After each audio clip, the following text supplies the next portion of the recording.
kasalanan, Padre Gomez. Bakit nila ginagawa sa akin ito? Kakampi natin ang katotohanan.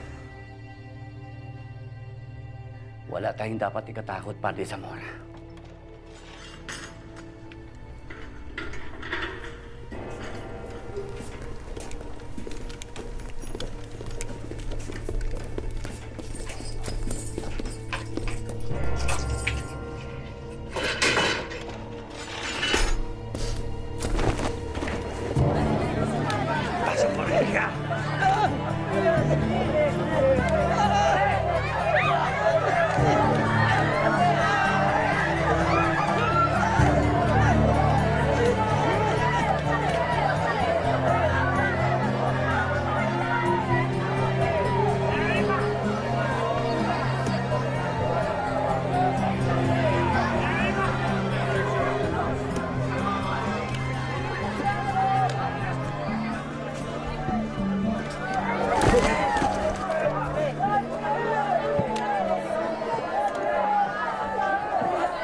Padre Gómez.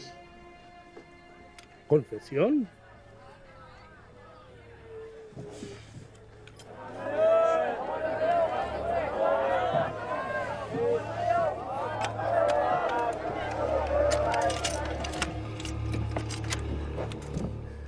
Ang ating patutungo ay isang lugar na kung saan hindi kikilos ang mga dahon nang walang kumpas ang mahal na Panginoon Diyos. Verdugo.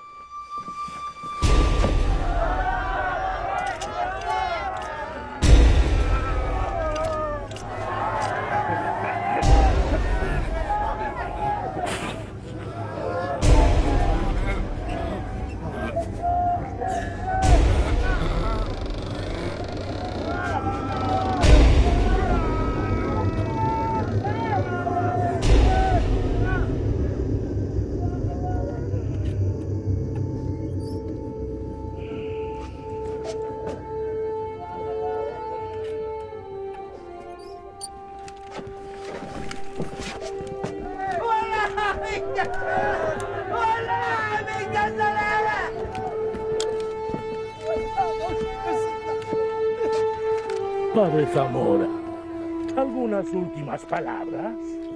No. Oh, anda.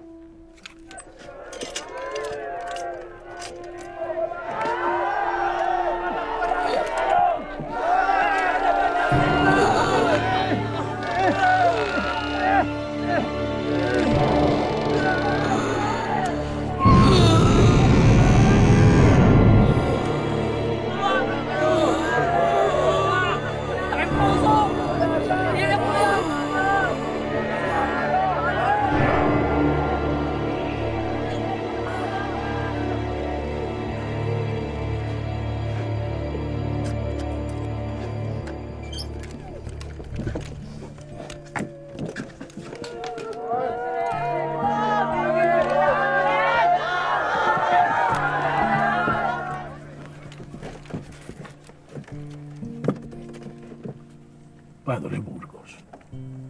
Jodido fraile.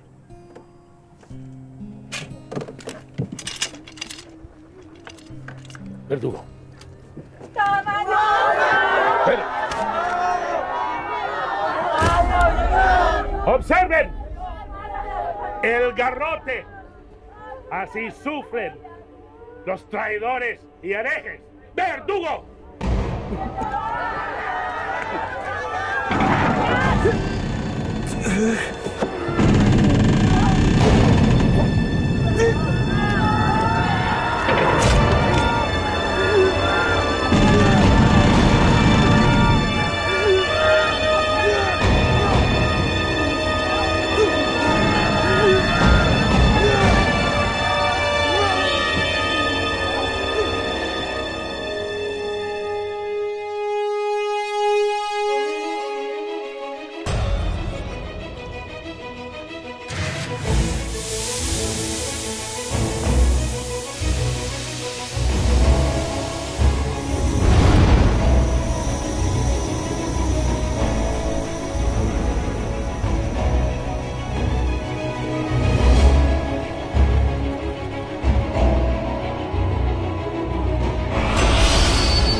na kasi para tantanan ka na namin. Nga naman, simple-simple lang nun, no? Bakit pa kasi ako eh? Project niya yan, ba't di nyo gawin? Sumasagot ka na ngayon, ha? Isa, mapalag ka na. Gusto kong tali ka namin sa poste. Mapalag ka na. Ilan na nakawawa naman eh. Bakit? Tropa mo ba to? Hindi. Eh, ba't nakikialam ka? Hindi naman lumalaban. Ba ikaw lalabang ka? Ha?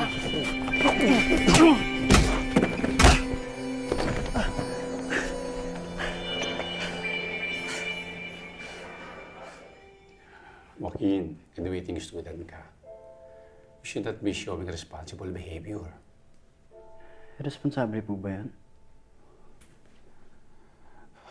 Okay, given that you were just protecting someone. Pero bakit kailangan makapagsuntukan ka pa? Joaquin, baka gayahin ka ng mga schoolmates mo. Speaking of graduation, ano palang plano mo after high school? Joaquin, alam naman natin na hanggang high school lamang sponsor mo. Hindi lang ikaw ang pinoproblema ng orphanage na to. Marami pa rin sa mga orphans ang gusto pa rin makapag-aral. Siya nga pala, kakausapin ka ni Miss Navarro. As we know, open pa naman Ortega Scholarship para sa mga valedictorian na graduates. Sir, malilate na po ako eh. Pasensya na po sa nangyari kanina. Excuse me po. Siya nga pala, next Monday, wala ako dito sa class because Joaquin and I are going to this public speaking contest. So, you better get ready. Joaquin, ha? On the spot daw yung theme. Pero, youth leadership naman daw yun usually. Ma'am, pwede po bang iba na lang? Iba? Joaquin, first of all, huwag mong palalampasin yung chance ng scholarship. Second, it's high time you step up. Huwag ka mag-alala, magpa-practice tayo dito sa class, ha? And nga pala, sabi ni Ma'am Jo ninyo sa drama club, sino daw ba magaling mag-drawing dyan para makatulong dun sa pag-sketch ng costume at mga props? Who wants to volunteer? Ma'am, ako na lang po. Kaming dalawa ni Andrea. Okay, thank you, Gary. Thank you very much for your cooperation. Now, let's turn your books to page 40.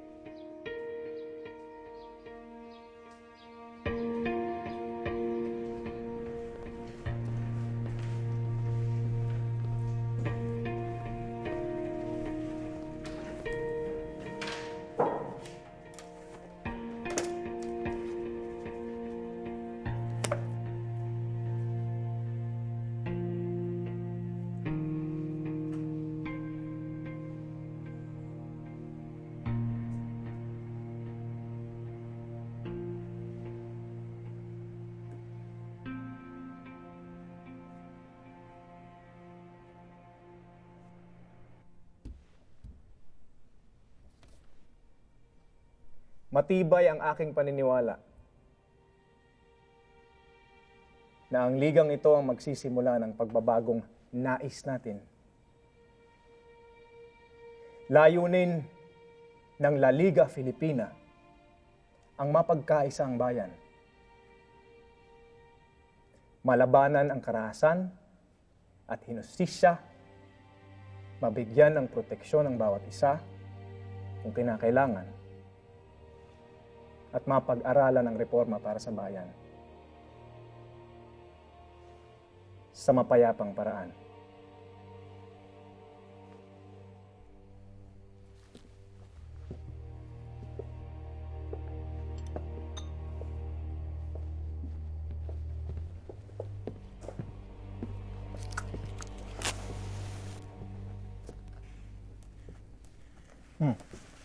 Salamat, senyor. Andres Bonifacio. Laking Tundo. Kamusta ka, Andres? Mabuting mabuti ho. Tumatak sa aming isipan ang inyong mga nobela. Dr. Rizal, ipagpaumanhin niyo po. Gusto ko lang maunawaan. Sa parehas ninyong nobela, ang armadong himagsikan ay hindi nagtatagumpay. Dahil hindi patalim o pistola ang daan patungong kalayaan, Andres. Kailangan nating armasan ang ating mga sarili. Dito. Higit lalo. Dito.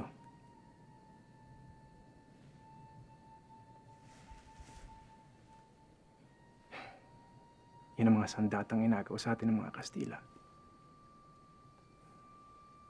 Yan ang kailangan nating ibalik sa ating bayan.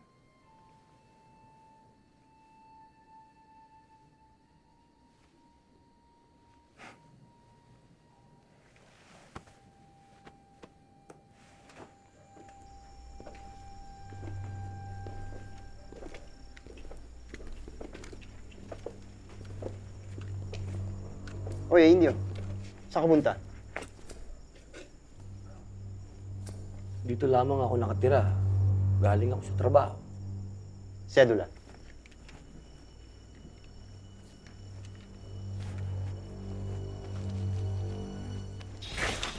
Dahan-dahan, galaw, Indio. Sedula.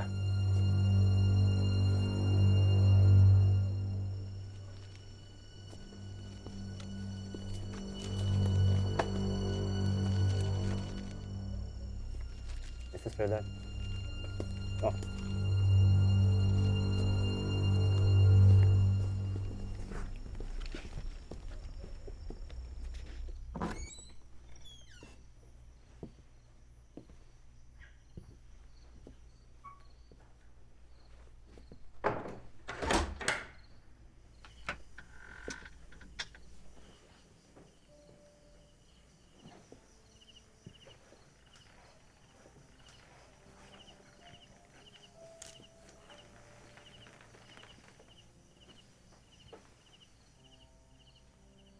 Pinapangako ko sa inyo,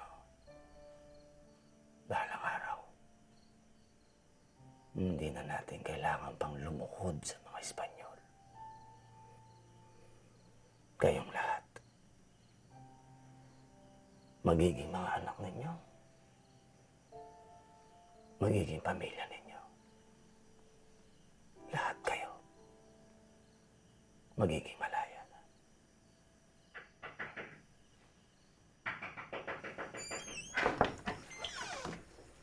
Ladislaw? Masamang balita, Andres. Napag-alaman na ng mga Kastila ang La Liga. Tinakip si Rizal.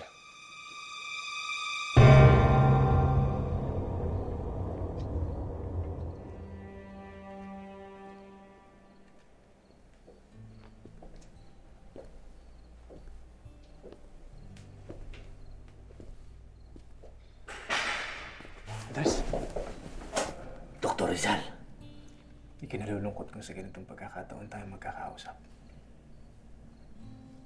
nakahanda na ang mga kasama natin. Itatakas ka namin dito. Kung lalabas ako dito, hindi sa paraan pagtakas. Hindi ito ang pagkakataon para igalang ang batas. Hindi kinikilala ng Espanyol ang karapatan natin. Andres, kung ganyan mga tuyan ng bayan, magkakagulo. Hindi magtatagal. Dadanak ang dugo. Gustuhin man natin o hindi, dadanak ang dugo.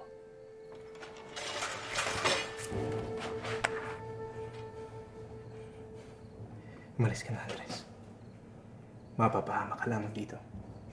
Kapag nanatili ka rito, paano na mga inumpisahan mong laban? Katawan ko lamang kayang supilin ng mga rehas na ito. Hindi nito kayang pigilan ng kaluluwa ng paglaban.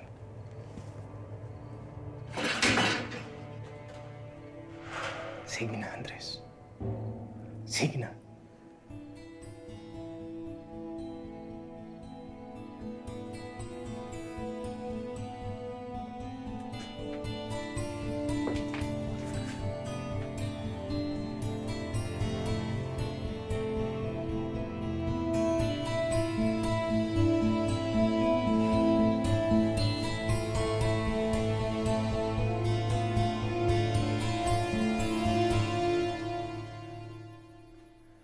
Sa pagkadakip kay Rizal, anong mangyayari sa La Liga? Tiyak, dadakpin din ng mga praile ang lahat ng mga sumusuporta dito. Hindi. Hindi tayo makukulong. Lalaban ako kung kinakailangan. Hindi ako susuko sa mga Kastila na yan. Anong gagawin natin ngayon? Hindi naman maaring tumigil na lang tayo sa paglaban. Sa tono natin pananalita, tila napupuno na tayo sa lahat ng mga nangyayari. Kailangan na nating kumilos. Kailangan natin ipakita na lalaban tayo.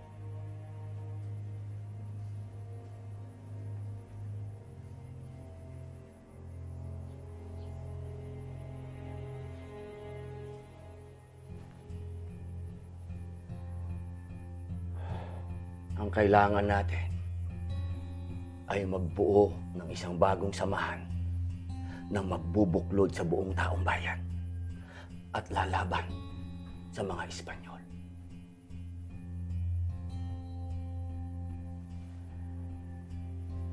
Hindi naging matagumpay ang mapayapang pagbabago na isinusulong ni Dr. Jose Rizal.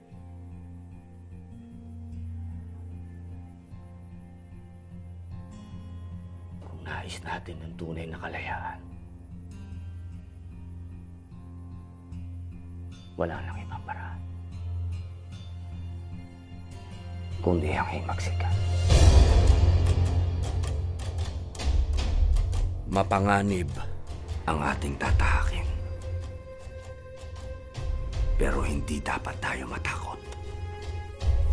Kahit sa kamatayan. Isipin natin tayo'y malakas, matibay, at makapangyarihan. Tayo ang kataas-taasang, kagalang-galangang katipunan ng mga anak ng bayan.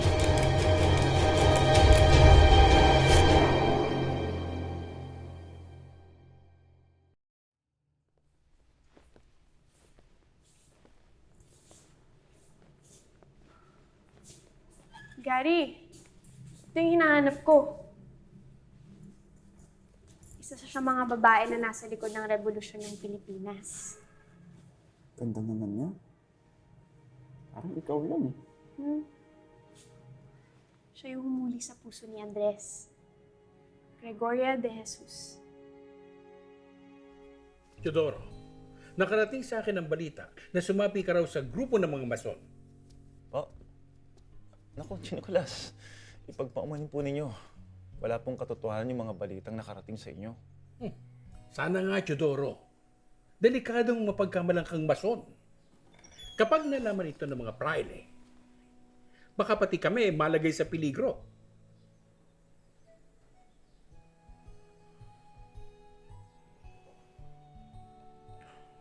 Andres, may kailangan ka ba sana ko? Ay, wala po, Nicolas. Sinamahan lang po niya ako. Sigurado ka? Opo, Nicolas. Bueno, sabi ko na ang gusto kong sabihin. Maaari na kayong umalis. Salamat po.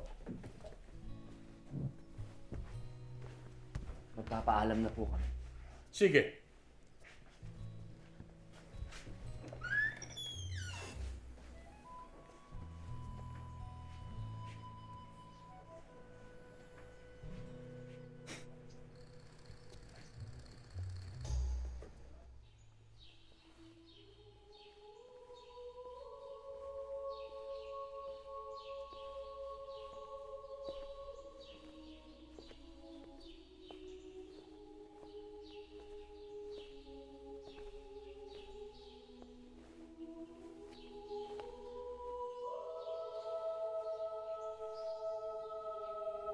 Kasama ka bang pumasok sa pagkamason? Oo. Hindi ba ang mga mason hindi naniniwala sa Diyos? Imbento lamang yan ng mga praile. Pero ang katotohanan, sa aming mga mason, una sa lahat ang Diyos. Isa pa, dito, malaya kitang nakakausap.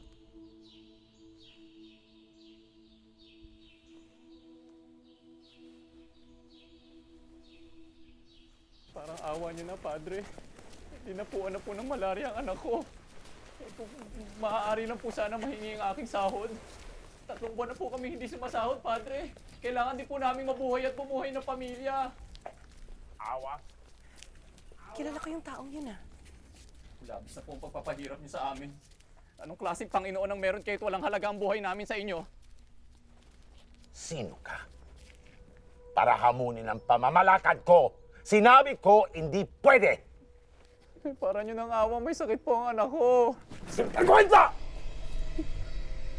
Marami ka pang sinasabi. Ikulong mo ang demonyong to! Kayo ang demonyo. Magnanakaw, manggagahasa, mamamatay tao! Mga hayop!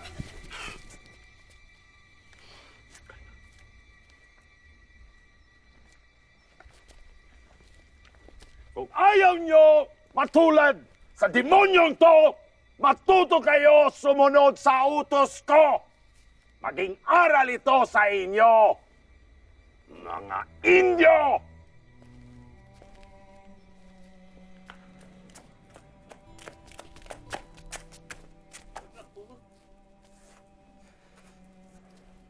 Anak ko.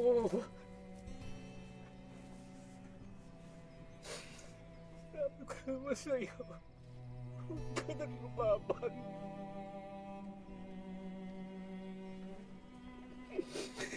Sabi ko naman sa'yo, sumunod na lang tayo.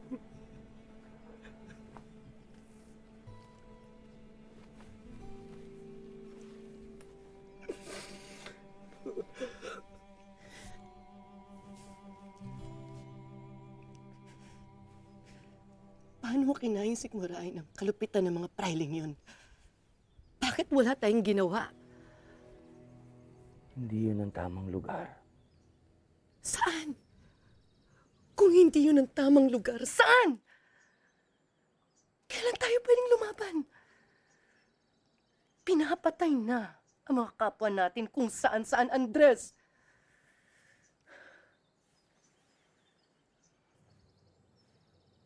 Uriang, may malaking plano at pagkilos na magaganap.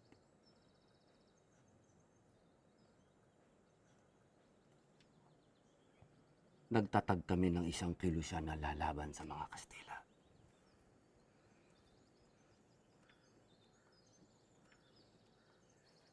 Kilusan? Isang kilusan na magpapatigil sa kalupitan ng mga Espanyol. Sasama ako. Hindi maaari. Bakit? Oo, babae ako.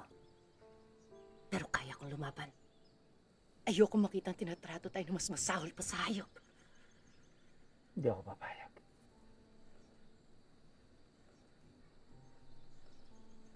Uriang, minsan na akong nawalan ng babaeng iniibig. Wala akong nagawa para iligtas siya. Ayoko nang maulit yun. Hindi sa pagkakataong ito.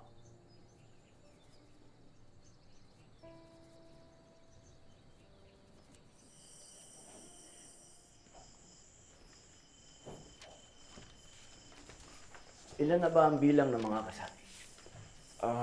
Mga 300. Sa buong Maynila?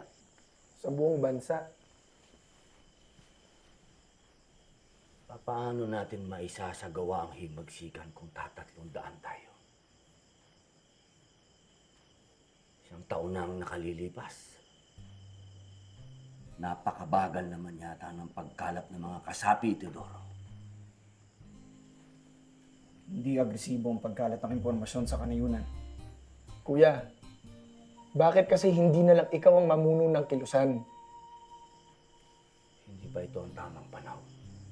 Kuya, malaki ang kumpiyansa sa'yo ng kilusan. Mas marami tayong mahihikayat ng mga tao kapag ikaw ang namuno.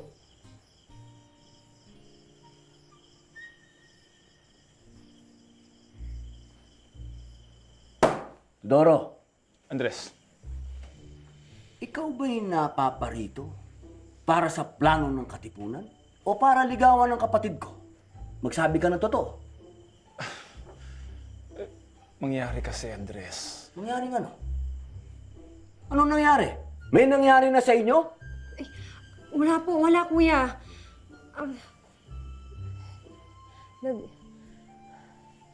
Nagmamahalan po kami ni Teodoro.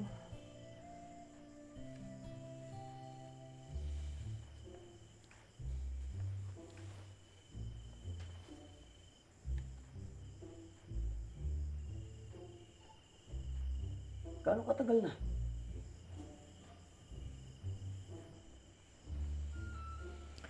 Araw-araw tayong nagpupulong. Papaanong may ibang pagpupulong na nangyari sa inyong dalawa?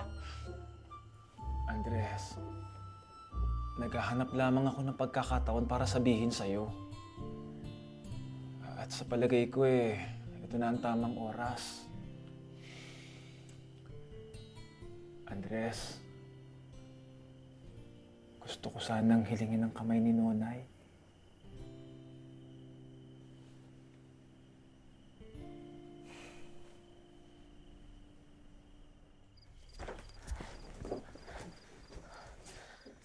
Kuya,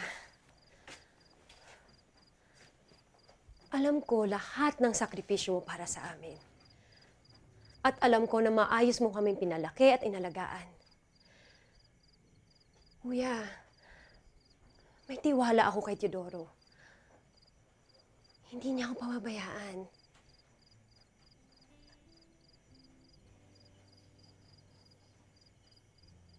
Andres, hindi ko sasaktan ang kapatid mo. Mamahalin ko siya at aalagaan, kapantay ng pagmamahal mo sa kanya.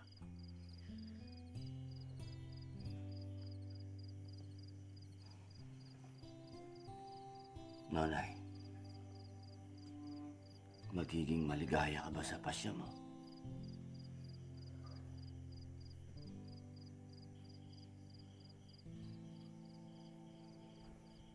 Mahalaga sa akin ang kaligayahan mo.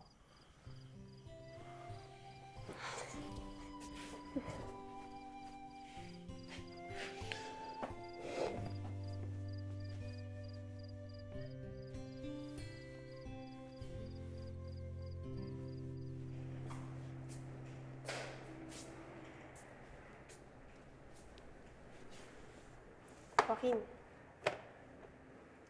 alam mo, dapat ikaw na lang tumulong sa amin. Kasi ang galing mo mag-drawing, oh. Oh, tignan nyo to, oh. Sulat ni Oriang. Halika, tignan mo to.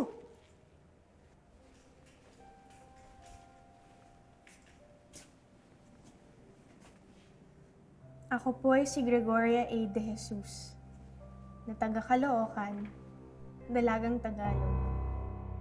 Ako po ay may tratong mag-asawa sa aking nobyo na si Andres Bonifacio na taga Tondo.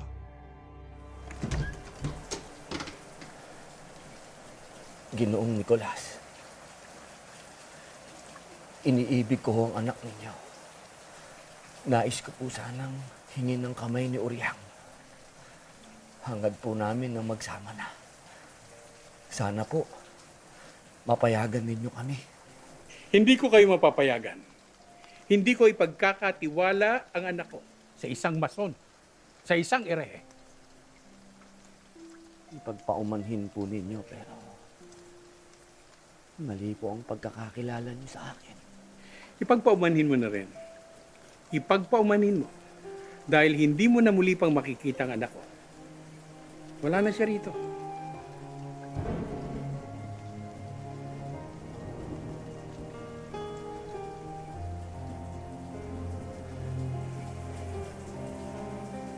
Wala na po akong mahihiling sa buhay ko, hindi si Oriang.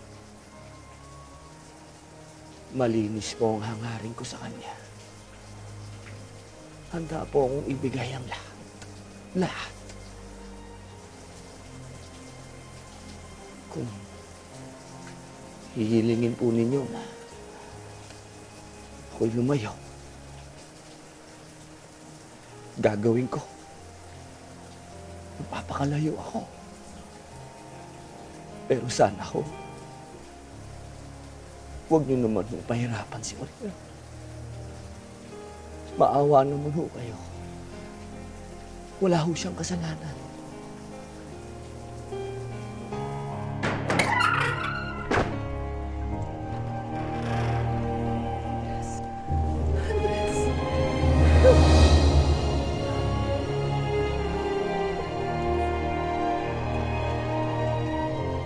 Bilang tagapagpatunay ng simbahan, pinagtitibay ko't binabasbasan ang inyong pagtataling puso. Sa ngalan ng Ama, ng Anak, ng Espiritu Santo. Amen. Maaari mo nang halikan ang iyong asawa. Aling pag-ibig pa ang hihigit kaya sa pagkadalisay at pagkadakila, gaya ng pag-ibig sa tinubuang lupa. Andres?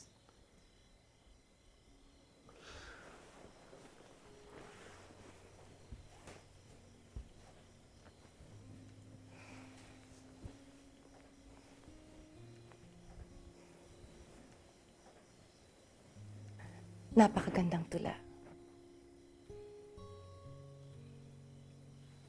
Para sa iyo at sa inang bayan.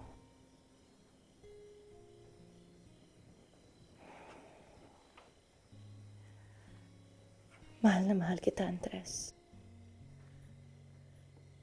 Sana hayaan mong mahalin ka rin ang prinsipyong iyong pinaglalaban at ang inang bayan.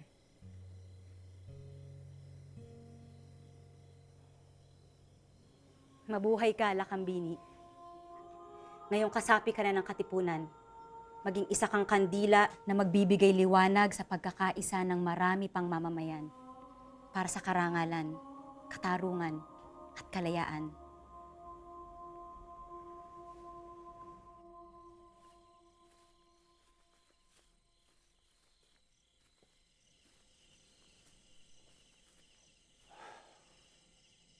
Tatlong taon na tayong nangangalap na mga miyembro. Subalit hanggang ngayon, parang nagbubulag-bulagan pa rin ang mga tao sa kalupitan ng mga Kastila. Malalim ang takot na itinanim ng mga Kastila sa puso't kaisipan ng ating mga kababayan. At hindi ito madaling maalis. Pero kung patuloy silang matatakot, lalong mababaon sa pagkikahos at kapihan ng bayang ito.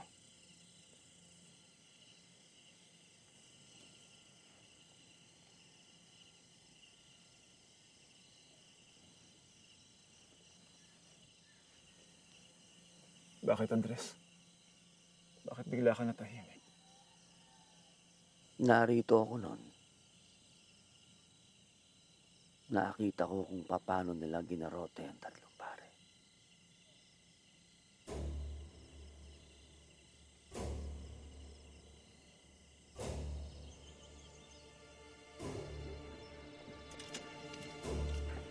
Hindi ito ang katapusan, kundi simula pa lamang.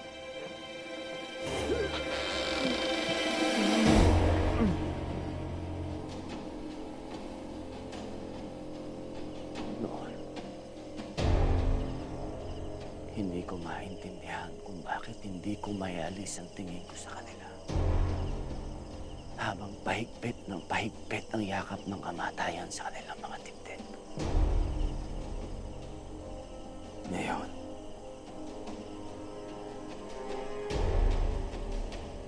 nauunawaan ko na.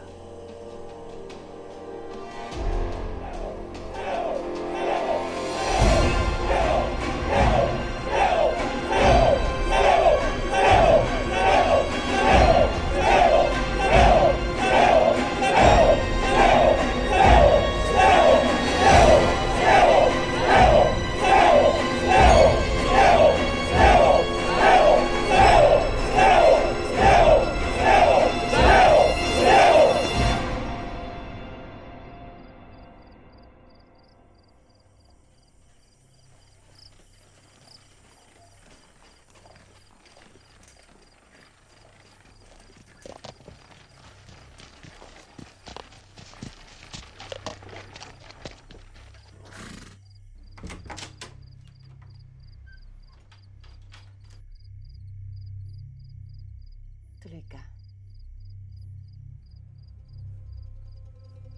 Ano ang kalagayan ng Katagalugan noong unang panahon? Malaya at matahimik ang ating bayan bago ito sinakop ng mga dayuhan. Ano ang kalagayan ngayon?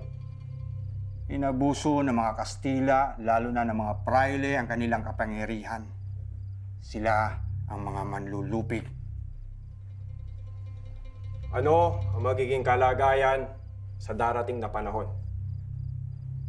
Pupuksain ng katapangan ang kasamaang sumasakop sa ating bayan. Nasa harapan mo ngayon ang pinagbibintangang traitor. Ano ang hihahatol mo sa kanya? Kamatayan.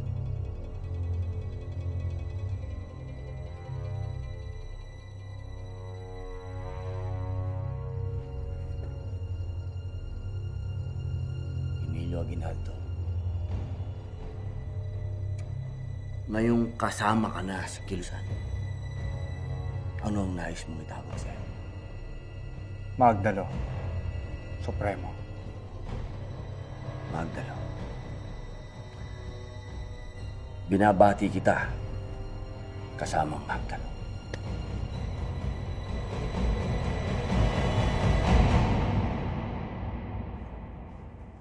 Alaay mo yun? Ibig sabihin, naging magkaibigan si Aguinaldo at Bonifacio? Hindi naman tumagal yung pagkakaibigan ng dalawa. Kasi traidor daw si Bonifacio, di ba? Hindi ko kaya masisisi kung yun ang nababasa ninyo sa inyong mga libro. Hindi ba nakakalungkot na ang isang taong nag-alay ng buhay sa labanan para sa kalayaan ay tinataguri ang traidor?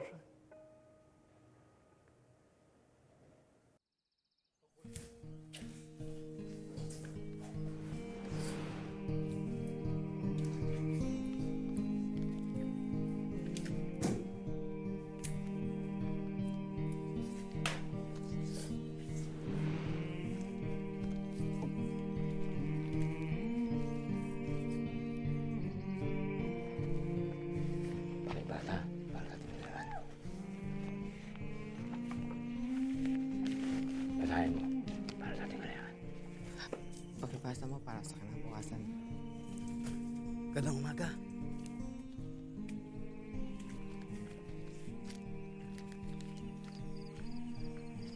Basahin mo para sa pagbabago.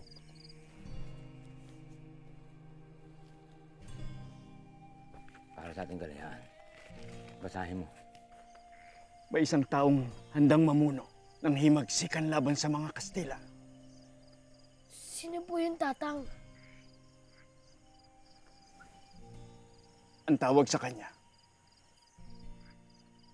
Supremo.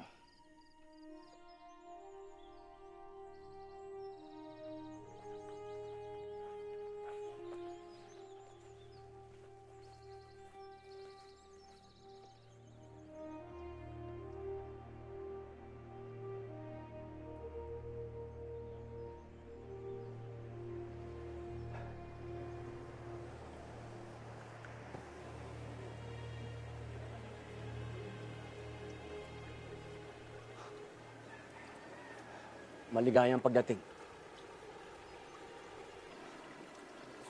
Mabuhay mga kapatid! Maraming salamat sa inyong pagdalo sa pagpupulong nito. Ako po ang inyong lingkod, Andres Bonifacio. Masaya ako sa inyong pasya na makiisa sa pakikipaglaban para sa kalayaan.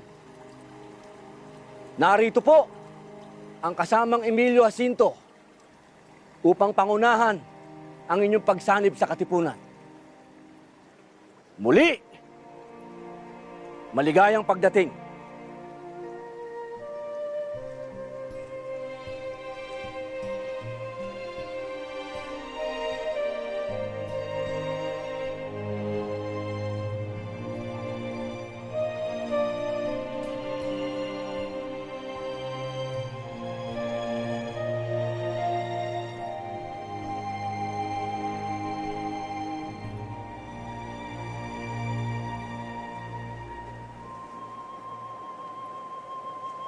Ang sabi ng alamat, nasa bundok na ito ang espiritu ni Bernardo Carpio. Mararamdaman ang kanyang kapangyarihan sa kuwebang ito, lalo na tuwing sasapit ang Biyernes Santo. At dahil sa kanyang pambihirang lakas, sanggol pa lamang siya, ay kaya niya nang bunutin ang mga pako sa kanilang bahay. At nang siya'y magbinata, nakatagpo siya ng isang kabayong malapit ng mamatay. Pero nang kanya itong hawakan, ay bigla itong gumaling at lumakas. Simula noon, si Bernardo Carpio at ang kanyang kabayong pinangalanan niyang Hagibis ay naging tagapagtanggol ng bayan. Pero hindi lamang dahil sa lakas, ang tapang ni Carpio ang naging sandigan niya para pamunuan ang pag-aaklas laban sa mga Kastila. Noong simula, nagtagumpay si Carpio. Pero humingi ng tulong ang mga praile sa isang engkanto. Sinukol nila si Carpio sa kuwebang ito. At inipit siya ng 2 nag-uumpugang bato. Hanggang ngayon, ay nagpipilit na kumawala si Carpio mula sa 2 nag-uumpugang bato. At tuwing itutulak niya ito, nararamdaman natin ang pagyanig ng bundok. Ang alamat na ito, ni Bernardo Carpio, kailanman ay hindi makakalimutan. Ang kwento ng kanyang katapangan at pagsasakripisyo para sa bayan ay patuloy na mag-aalab hanggang sa makamit natin ang tunay na kalayaan.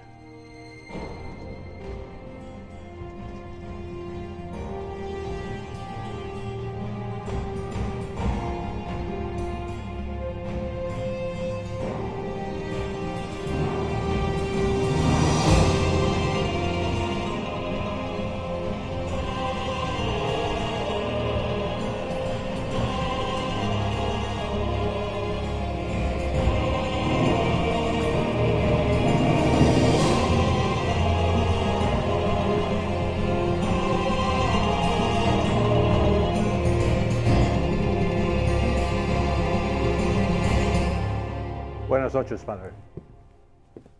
Detecto cambios en el comportamiento de los indios. Sospecho que la mayoría se está afiliando a la masonería. No me gusta esto para nada. ¿Estás seguro de su información?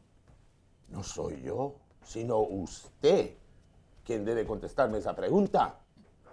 Ha sido la Iglesia quien ha mantenido el orden en esta colonia.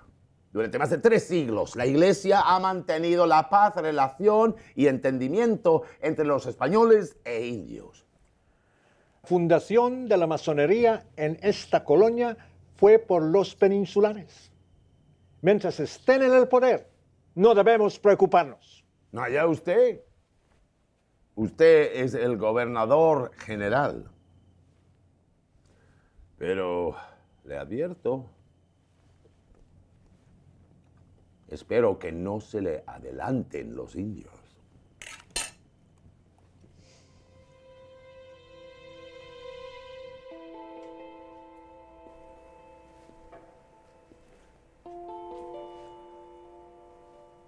Malaking pagsubok ang kailangan pagdaanan ni Andres. Isa na rito, nung magkaroon ng malaking sunog sa Tondo, kung saan kasamang nasunog ang kanilang bahay. Kinupkup si Andres at Toriang ni Dr. Pio Valenzuela na siya rin nagluwal ng sanggol na mag-asawa. Pero ilang buwan matapos na panganganak ni Toriang, ay agad binawian ng buhay ang kanilang sanggol.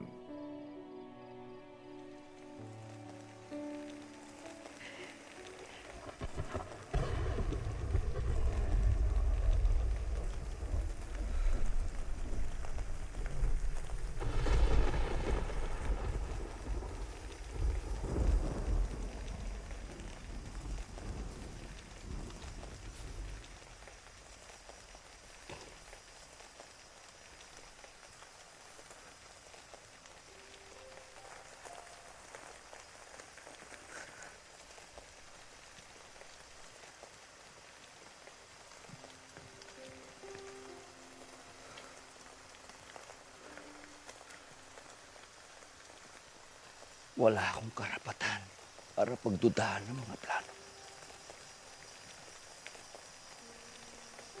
Pero, kailangan kong maunawaan kung bakit nangyari to. Alam mong mahalaga sa akin ng pamilya ko. Ang anak ko. Wala ako doon para mailigtas siya. Nandun ako. Nakikipaglaban para sa kalayaan ng mga tao. Nakikipaglaban para sa kanya. Sa kinabukasan niya. Diyos ko, sinasabi mo ba sa akin na gusto ko na laban ito?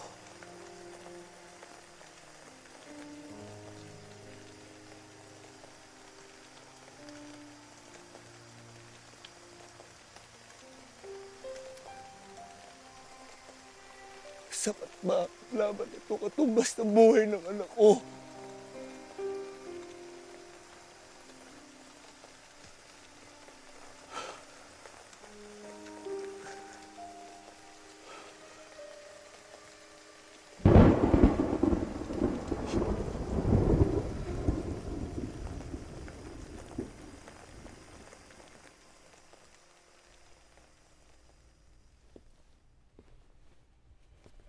Teka lang. Nasaan nga pala si Bonifacio sa mga oras na yun? Di ba nga nagre-ready sila para sa revolusyon? Pamilya niya yun, di ba? Inuuna pa ba niya yung magiging bayani? Hindi naman niya inisip na tatawagin siyang bayani. Di ba dapat siguraduhin niya munang nasa mabuting sitwasyon ang pamilya niya? Para kay Bonifacio, para din sa pamilya niya ang laban ng katipunan. Hindi lang pamilya niya ang iniisip niya. Itinuring niyang pamilya din ang buong bayan. Ang mahirap minsan, may ibang tao na walang ibang iniisip kundi sariling pamilya. Kahit na malagay sa panganib ang ibang tao. Matagal na akong naghihintay at naghahanap ng grupo na tulad ng Katipunan na maaaring magsimula ng pagbabago. Maraming taon na rin tayong nagtiis. Kung hindi dahil sa sinimula ng Supremo, hindi tayo makakikita ng pag-asa. Ang mahalaga, magpatuloy ang pagpalaganap ng ating kalayaan para mas dumami pa ang bilang ng ating miyembro.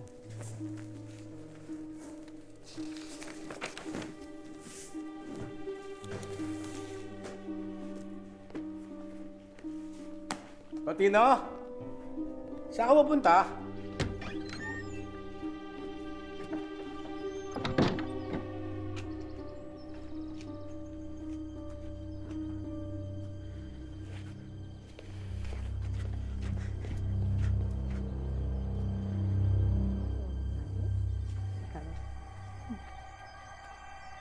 Kuya?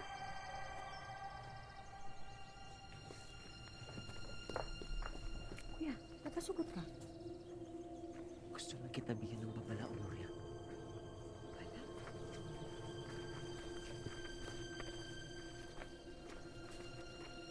Anong babala?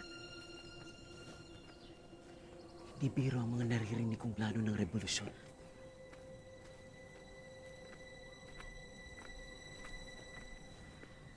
Kailangang maging maingat tayo.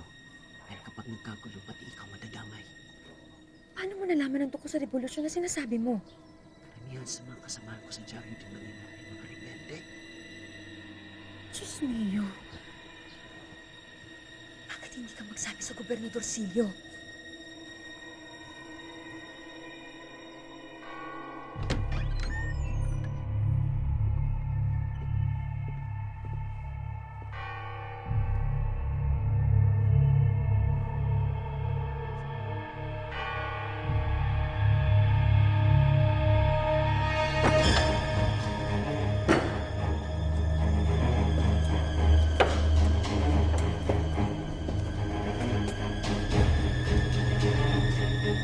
Mirad por allí. A ver si encontráis algo. A sus órdenes, padre. ¡Anda!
Venga, dime la verdad. Umamin ka na.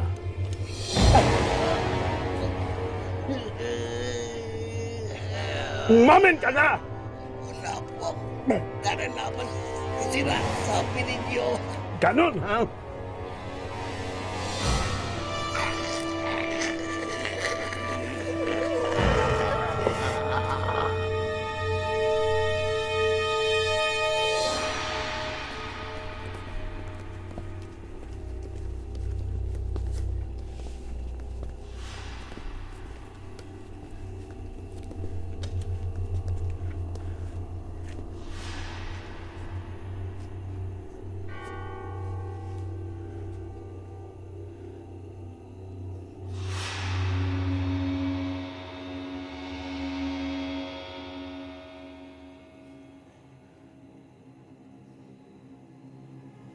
Sabihin niyo sa pinuno ng mga konseho,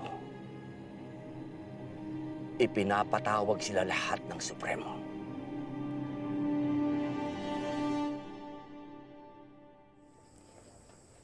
Ang kinabukasan ng mga susunod na henerasyon ay bahagi ng ating responsibilidad.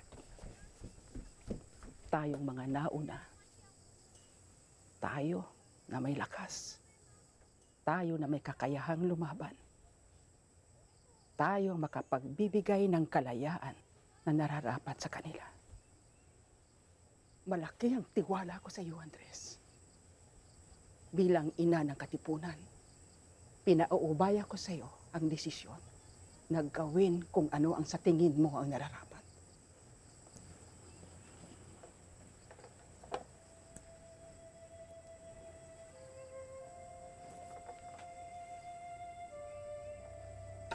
Napakarami na ang naging biktima ng mga Espanyol. At mas marami pa ang mamamatay kapag hindi natin pinigilan ang kanilang pang-aapi. Sa labanang ito, isusuong natin ang ating mga buhay sa panganib. Ilang araw mula ngayon, sa gabi ng 29, sisimulan na natin ang revolusyon.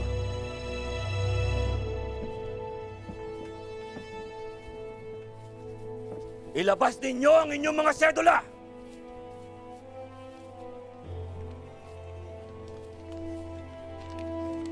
Pagmasdan ninyo ang munting papel na umaalipin sa ating lahat.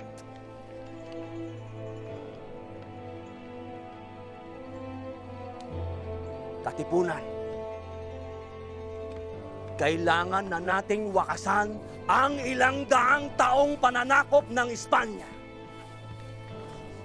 Kulang man tayo sa sandata.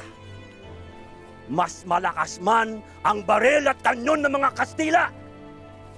Lalaban tayo hanggang sa huling hininga. Hindi tayo magpapalupig!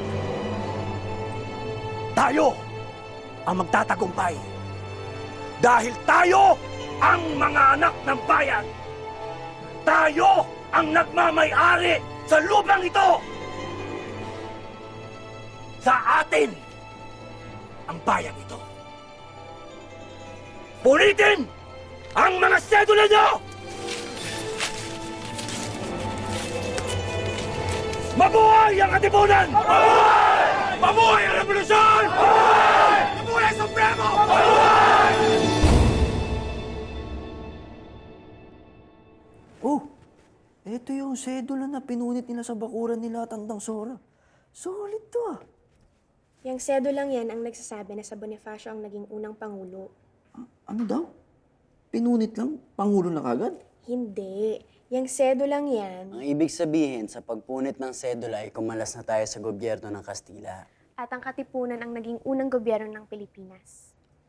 Kaya si Bonifacio ang unang pangulo. Pero hindi lang sa pagpupunit ng sedula nasusukat ang pagiging pangulo.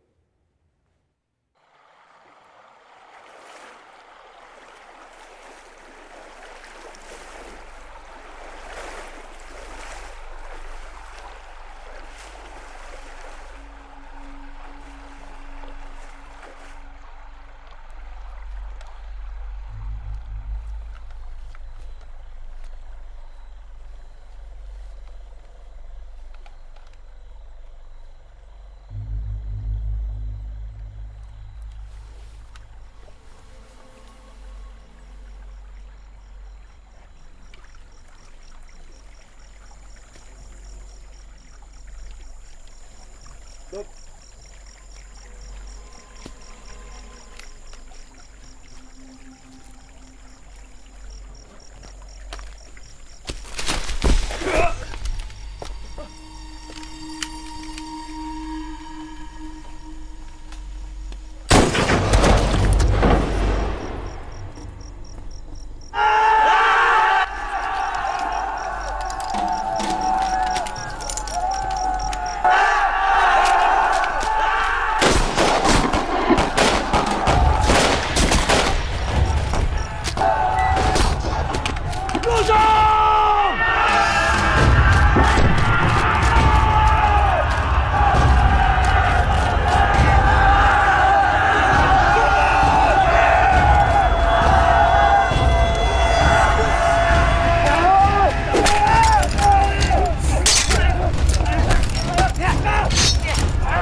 $300 taon nyo kaming inalipin! Kaya lang! Para sa kalayaan! At siya!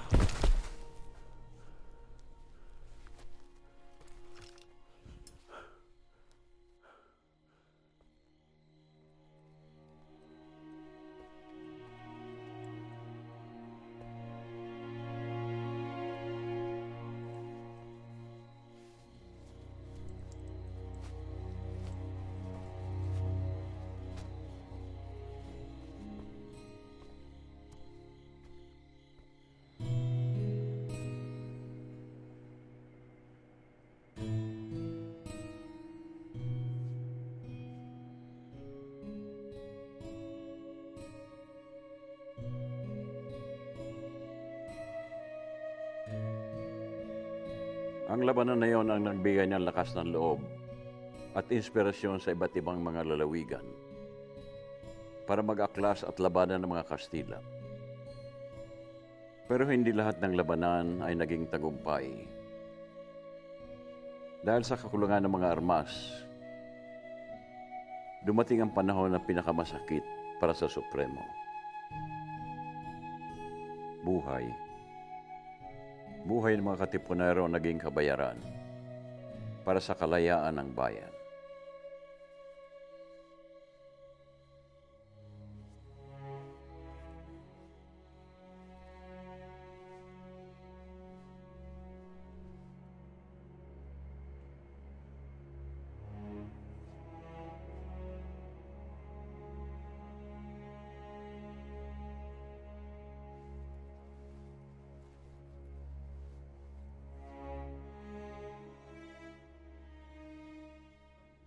Sunod-sunod na ang pagkatalo ng Katipunan sa Maynila.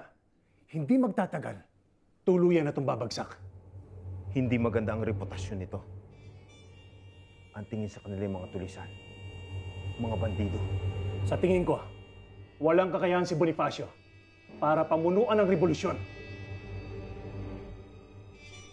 Kailangan natin ng bagong liderato. Magsagawa tayo ng isang halalan.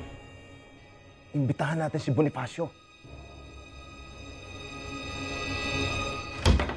Bago natin pag-usapan ang planong pagpapatibay ng depensa, dapat sigurong desisyonan muna natin kung sinong dapat mamuno dito sa Cavite. Magkaiba ang gusto na magdiwang at magdalo. Kaya nga tayo sinamahan ng Supremo para ayusin ang ating mga problema. Pwede nating itanong sa kanya kung ano ang mas mabuti para sa Katipunan. Nasaan si Emilio? Walang galang na. Mataas ang tingin ko sa Supremo dahil siya nagpasimuno ng revolusyon. Pero kung sa pagpapabuti ng Katipunan ang pag-uusapan, sunod-sunod na ang pagkatalo ng Katipunan sa Maynila. Hinay-hinay lang sa pagsasalita, Baldomero. Halos lahat ng mga Kastila ay nasa Maynila. Kami ang sumasalubong at umaatake sa mga sundalo. At kaya kayo nananalo dito sa Cavite dahil wala kayong masyadong kalaban. Tama na. Hayaan natin siyang matapos. Kailangan natin magtatag ng isang gobyerno. Ngunit ang Katipunan ang tumatayong gobyerno natin. Meron tayong mga batas na dapat natin sinusunod. Tandaan niyong lahat na hindi tayo aabot sa kinalalagyan natin kung hindi dahil sa revolusyon na inumpisahan ng Katipunan. Para maging patas at sa ngalan ng demokratiko, ating bigyang galang ang karapatan ng ating mga kapatid na kung sino ang karapat-dapat na maging pinuno ng ating gobyerno. Tayo ay magsagawa ng isang halalan. Kung magtatatag ng bagong gobyerno, walang ibang dapat na mamuno, kundi ang Supremo. Dahil siya ang nag-organisa at nagplano ng revolusyon. Madaming tayong mga kapatid na nakipaglaban, nakipagdigmaan, na hindi naman kasapi ng Katipunan. Dapat lang nabigyang galang ang kanilang opinyon at karapatan upang malaman kung sino sa atin ang mamumuno. Nanganganib na ang mga bayan sa Cavite. Kung tiwala ang Supremo sa kanyang kakayahan, walang dahilan para hindi magdaos ng halalan at para marinig ang boses na nakararami.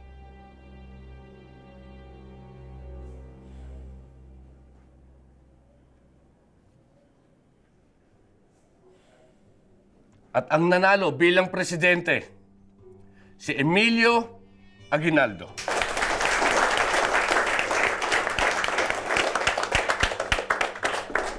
Magandang regalo ito para sa kanyang kaarawan.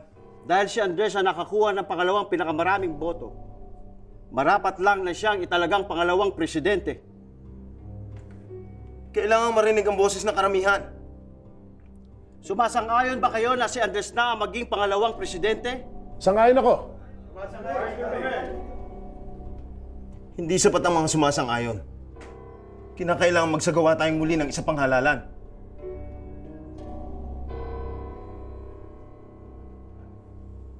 Bilang Direktor de Guerra, Emiliano de Dios. Bilang Direktor de Interior, Andres Bonifacio.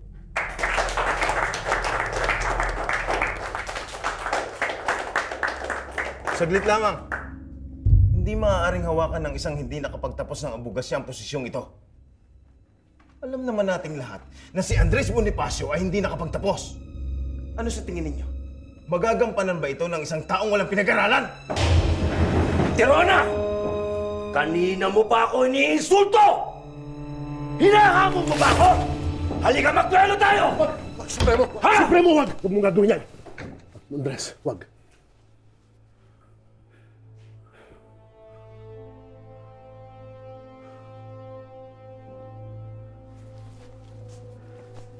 Malinaw ang naging usapan.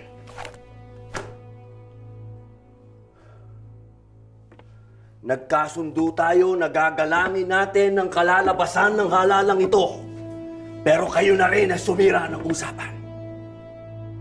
Bilang Supremo ng Katipunan, pinapawalang bisa ko ang halalang ito.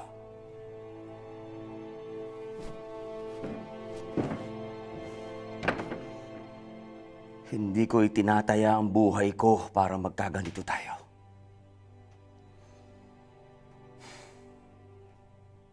Hindi ako ang kalaban.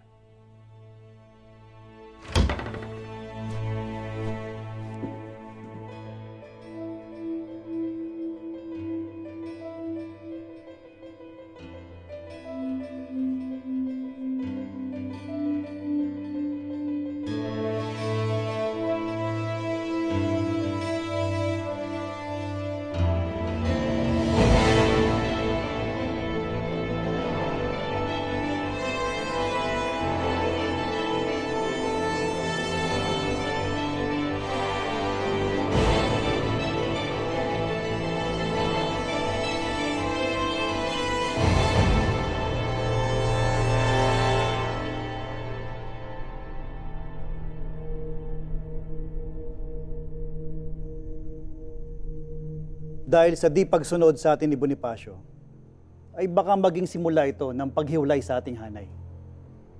Maraming papanig kay Bonifacio. Hindi sumusunod sa atin ang katipunan. Sigurado ako magiging hadlang sila sa ating mga plano. Hindi natin magagawa ang gusto natin sa bayan. Kapag hindi natin tinanggal si Bonifacio, bukod sa Kastila, baka maging kalaban pa natin ang katipunan.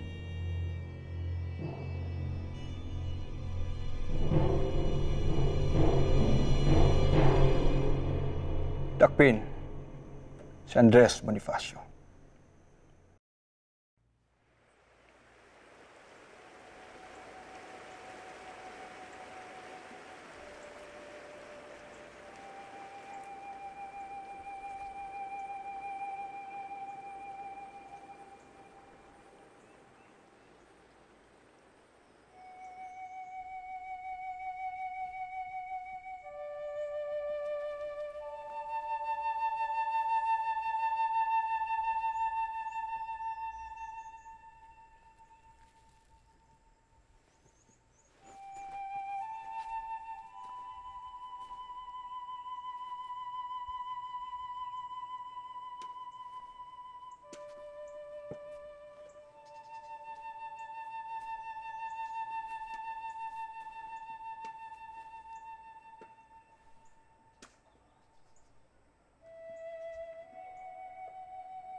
Tiniwanan sa kuya ko! Ano yan? Ano?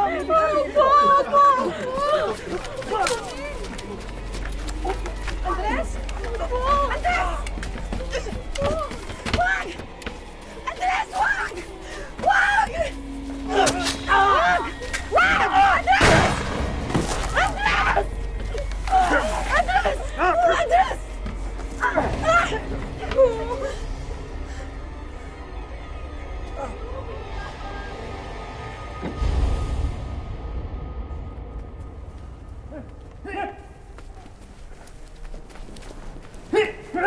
Napatunayan ng hukumang ito ng walang pag-alinlangan na ikaw, Procopio Bonifacio at Andres Bonifacio ay nagbalak na pabagsakin ang pamahalaan, paslangin ang presidente at magdeklara ng himagsikan laban sa pamahalaan.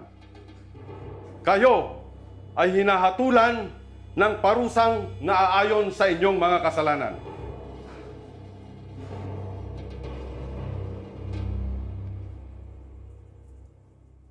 Kailangan mong magpalakas. Hinihintay ka na ng mga kasamahan natin. Sabihin mo sa kanila, tuloy ang laban.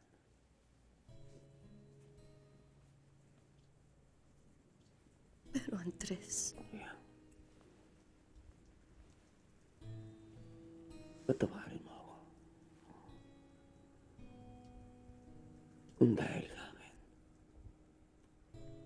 napahamak ang mga mahal ko sa buhay. Siri ako. Yung anak natin.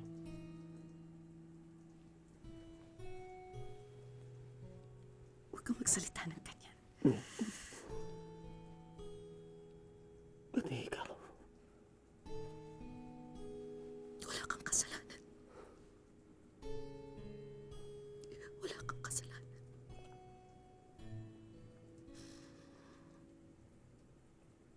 Nanaginip ako.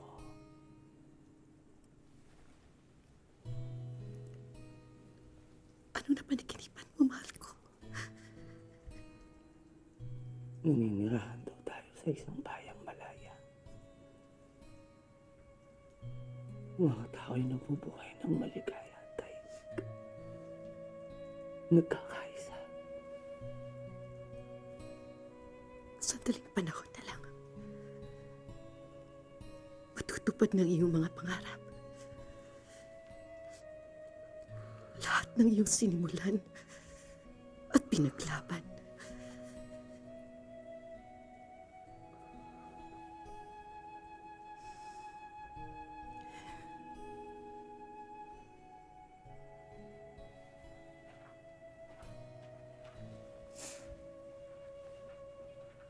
Gabi na. Kailangan mo nang umalis.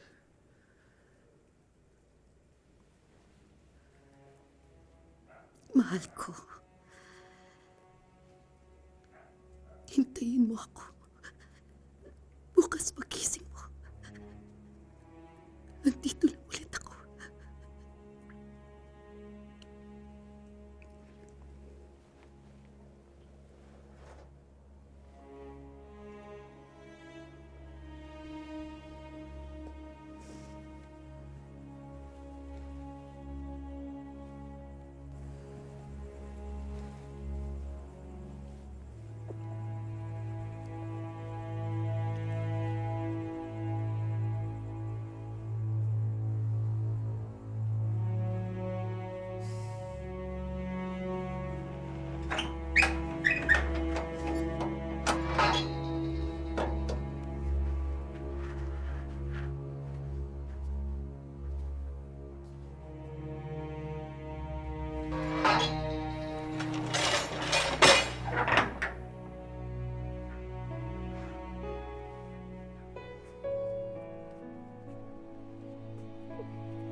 Ilabas ang mga yan. Dali! Tayo! Tayo!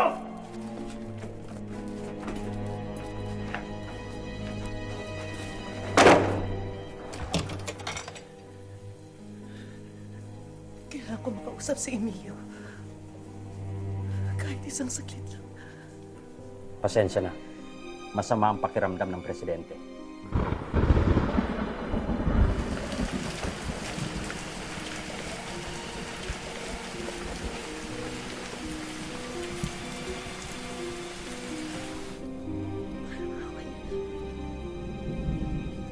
Sandali lang.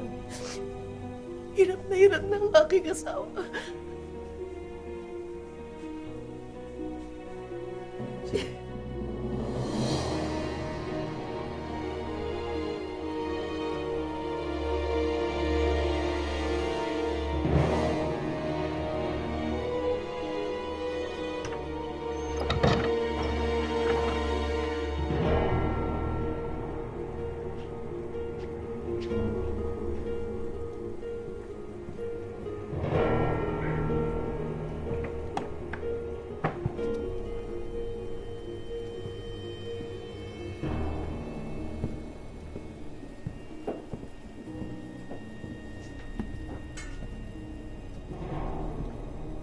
Ekscelensya, nandito si Oriang.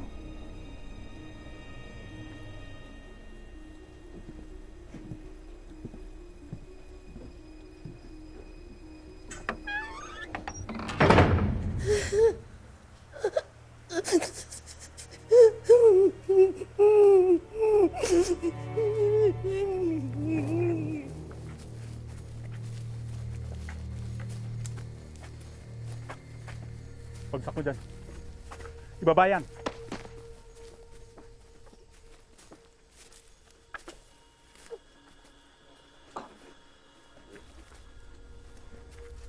Itabi niyo sa kapatid.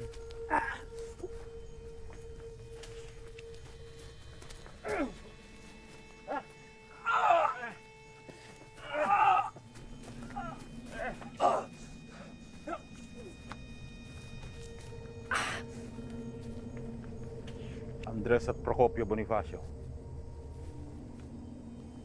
Kayo hinahatulan ng kamatayan. Sino ang nagsabi ng patol niya?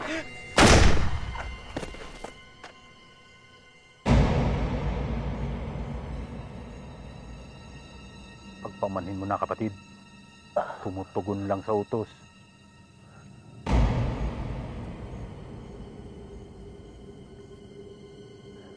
Malubha ka na. Mabuti sigurong tapusin ko ng buhay mo sa patalim. Huwag niyo akong patayin na nakataliko!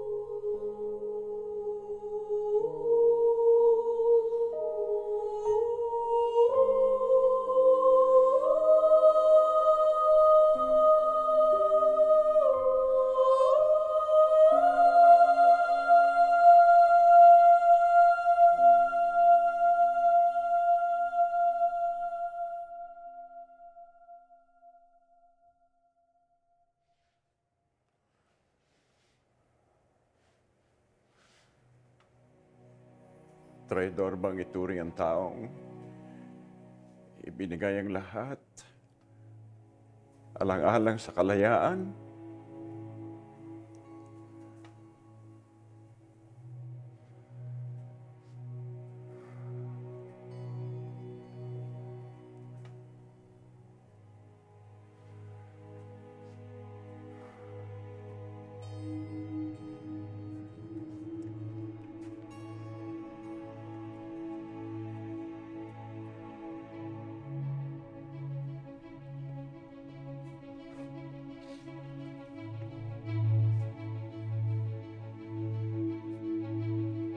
Masakit isipin na kulang ang mga nakasulat sa inyong mga libro tungkol kay Bonifacio. Pero ang mas masakit ay ang patuloy na pagpatay sa ating mga bayani, ang pagsasawalang halaga sa kanilang mga ipinaglaban. Papakilala ko sa inyo ang unang Pangulo. Naririnig natin ang mga storya tungkol sa kanya. Nababasa at napag-aaralan. Pero hindi natin alam ang mga totoong pangyayari. Kaya hayaan niyo po ako na ikwento sa inyo ang tunay na buhay ni Andres Bonifacio.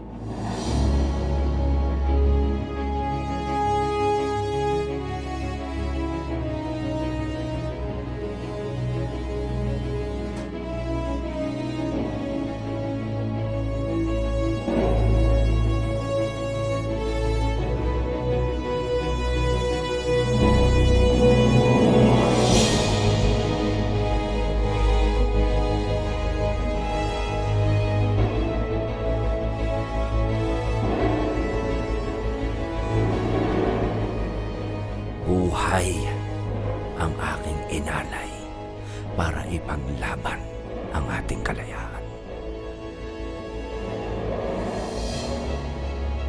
Ikaw, anong kaya mong gawin para sa inang bayan?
Di uusad kung lakad ay paatras.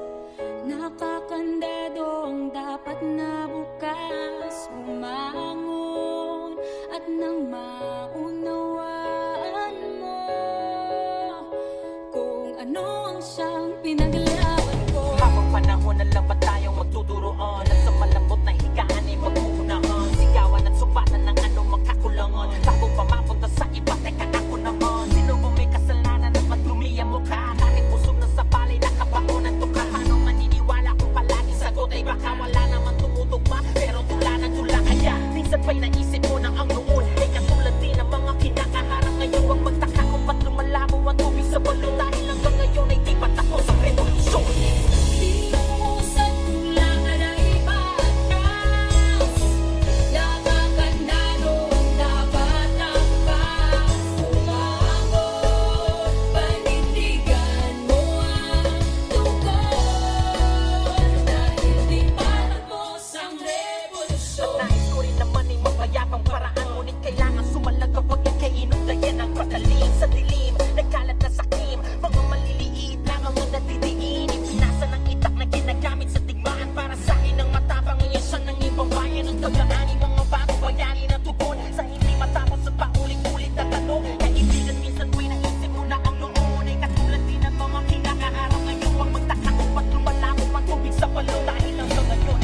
noon. Ang tawag nila sa akin ay yung pasimuno. Habang ang nais ko lamang naman ay mamuno at ituro ang daan. Katulad nyo rin naman ako tinulak sa burak pagkatapos pagbintangan ng mga taong aking itinuring na kapatid. Gamit ako't silulupit na hawak ay pinati lahat ay kailangan lumaban kapag inaapi na kahit tumanak ang dugo at ang puti maging pula. Matapos sa lahat ang sinulat sa sabi nila kung sino ako talaga, kilala mo ba? Lupang tinatapakan mo, bakas na nilakaran ko, dusang binabalikat mo, ayang siyang binuhat ko. Lupang tinatapakan mo, bakas na nilakaran ko, dusang binabalikat mo, ayang siyang binuhat ko. Inuusan kong lakad ay paatras, nakakandado ang tapat na pagkas, umangon at napaunawaan mo kung ano sa pinaglaban ko. Inuusan kong lakad ay paatras, nakakandado ang tapat na pagkas, umangon, panindigan mo ang tugon, dahil di pa tapos ang revolusyon.